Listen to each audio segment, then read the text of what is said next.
Grand Arbiter Thorn did not watch the sensors, he watched the fire. From the bridge of the Void Talon, the mining moon of Ethelgard looked like a cracked marble leaking molten gold. It was a beautiful, terrible confirmation of his authority. The hegemony had spent 3 centuries teaching the galaxy that disobedience carried a thermal signature visible from the next system. But then the rift opened. A jagged tear in the vacuum spat out a ship that looked less like a weapon and more like a needle made of polished pearl.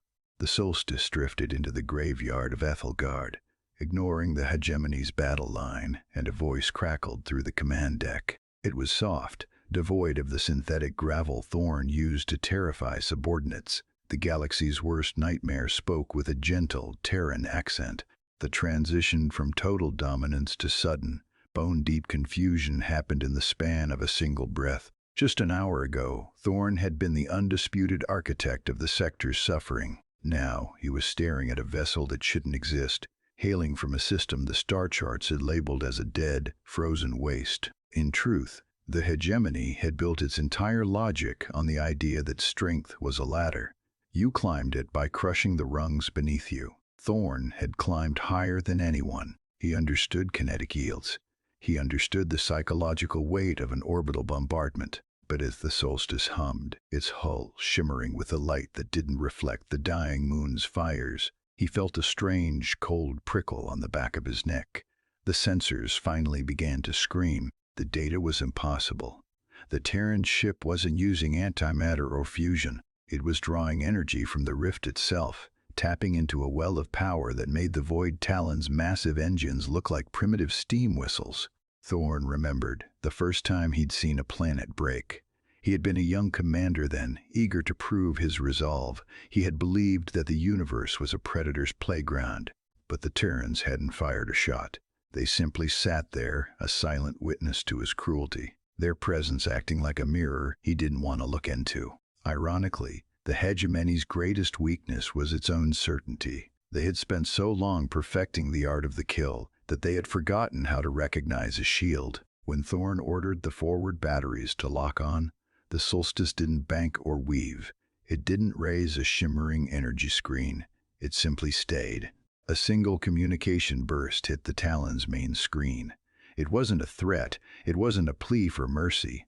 It was a coordinates map of a star system hidden behind a gravity well, a place called Terra. The message attached was short, almost casual. They didn't come to inherit the throne, but to melt it down. Beev's sweat slid down his temple. He signaled the entire armada to pivot. If this needle ship was a scout, then the cradle world was the prize. He would bring the weight of 1,000 suns to their doorstep. He would show them that the resolve to shield was nothing compared to the power to crush. Or so he told himself as the fleet jumped into the dark, chasing a ghost that wasn't running away, but leading them home. The Void Talon dropped out of warp, and for a moment Thorn forgot how to breathe.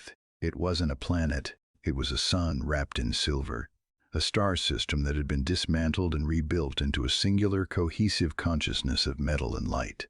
Every asteroid was a sensor array. Every moon was a kinetic dampener.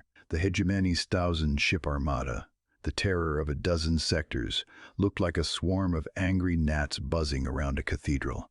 Thorn gripped the edge of his command console, his knuckles white against the dark alloy. Strength is not the power to crush, but the resolve to shield.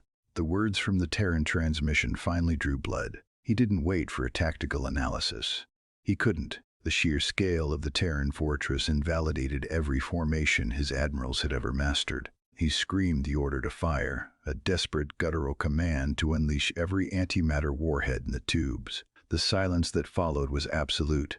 A single shot from the planetary rings didn't explode. It didn't even glow.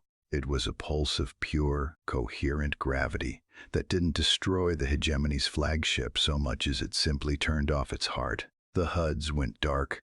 The hum of the life support vanished, replaced by the terrifying, rhythmic thud of Thorn's own pulse in his ears. A single shot erased a legend. The silence that followed erased an empire. On the bridge, the air grew cold. Thorn watched through the reinforced glass as his fleet, the greatest engine of destruction ever forged, began to drift. They weren't being vaporized. They were being dismantled. Tiny drone-like swarms from the fortress world were latching onto his destroyers, not to detonate, but to weld the hangar doors shut and disable the weapon linkages with surgical precision. Then, the air in the center of the bridge shimmered. It wasn't an invasion force. A woman stepped out of the light, wearing a simple flight suit that bore no medals, no gold braid, and no scars. She looked at Thorn, not with the hatred he had earned, but with a weary, profound sort of pity. In fact, she looked like a teacher who had just watched a child break a window out of spite. The Arbiter reached for his sidearm, but his fingers felt heavy, useless. The Terran stepped closer, her boots clicking softly on the deck plating. She didn't look at the fires of Aethelgard still visible on the long-range monitors. She looked at him. Truth is, Thorn realized in that moment that he had never been a conqueror. He had been a bully in an empty room, and the owners of the house had finally come home. "We aren't going to kill you," she said, her voice echoing in the dead air of the bridge. "That would be too easy. That would be the old way." Thorn felt the void talon shudder as it was caught in a tractor beam, pulled toward the shining rings of Terra. He expected a prison. He expected a trial. Instead, the Terran reached out and placed a hand on his shoulder. Her touch was warm, human, and devastatingly kind. It was a sensation he hadn't felt in 40 years of war. "We're going to show you what you could have built instead," she whispered. The hegemony didn't fall to a rebellion. It collapsed because the fear that held it together simply evaporated in the face of a better truth. As the great Arbiter was let off his ship, he didn't see gallows. He saw engineers, artists, and healers waiting to pick up the pieces of his broken soldiers. The throne was gone, melted down into the hull of a ship meant for discovery, not death. Thorn looked back at the stars one last time, feeling the strange, terrifying weight of a second chance.